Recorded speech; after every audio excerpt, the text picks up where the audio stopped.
So I want to talk to you about the development of an intervention for low back pain in primary care patients that we at Southampton are developing along with colleagues at Keele, all of which are in the room actually.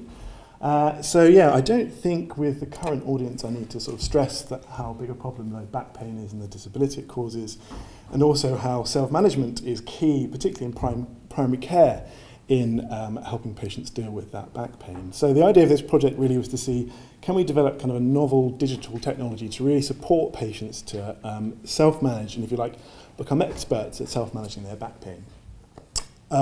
Yeah, so that's what we wanted to do. In terms of the development, this is just a very brief overview. So one of the great things about our team is that it was very much multidisciplinary. So we had input from health psychologists, input from rheumatologists, physiotherapy expertise, and of course general practice. And we got together and thought that the main very broad basis should be about education, reassurance, and support for keeping active.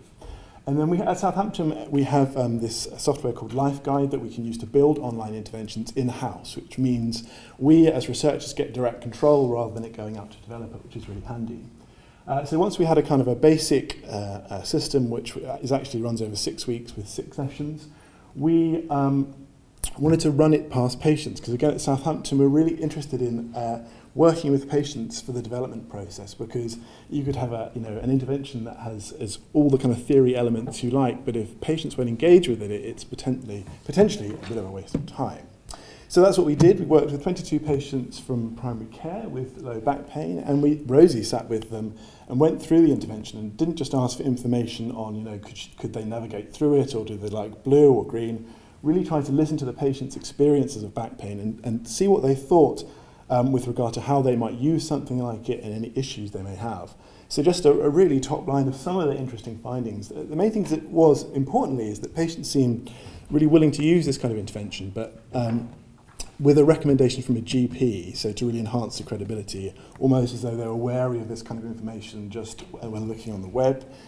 Tailoring was really important. They wanted to know that the information or the intervention was kind of taking into account of their experience of pain and disability and acknowledging that. And also they would point out that they were keen to use it, but they would use it alongside other interventions. And this might be a factor that the people we interviewed were fairly severe, I think.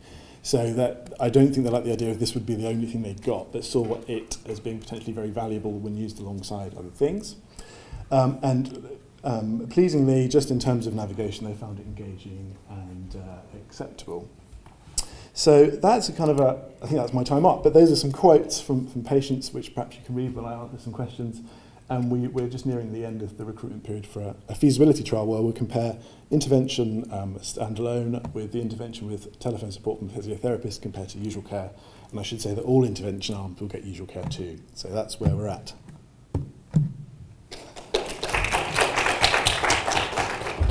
Thanks, Adam. Thanks for stepping in at such short notice. Questions for Adam, please. Nothing. Thank you very much. You said in your qualitative findings that the majority of people liked it. And were there any contrary views? Was there any who didn't like it? Again, Rosie would know all that bit because she led all those interviews. But I think some people were wary that some of the stuff they might have seen before. So one of the things they would say is like, you need to adapt it so it's not something I can just find if I Google low back pain. So that's kind of the main thing I think I can remember being brought out about things they weren't sure about. Although these patients would have got involved in this study because they were kind of interested in, so it's perhaps we have to kind of take those comments with some degree of caution. But also the contrary views are often sometimes the most useful. Of course, yeah. Any other questions? Can I ask about professionals' opinion of this? Physiotherapists and GPs, did you talk to them about what they would want from this kind of resource and how they would use it and if they would use it and when they would use it? Well, there's a lot of those professionals on the team, so we discussed that together, but also we have a team of physiotherapists providing the telephone support who are very much on the ground.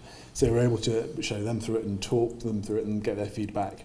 And they seemed positive, but that will be something we can look at more when we do the kind of secondary analysis in the feasibility trial, I think.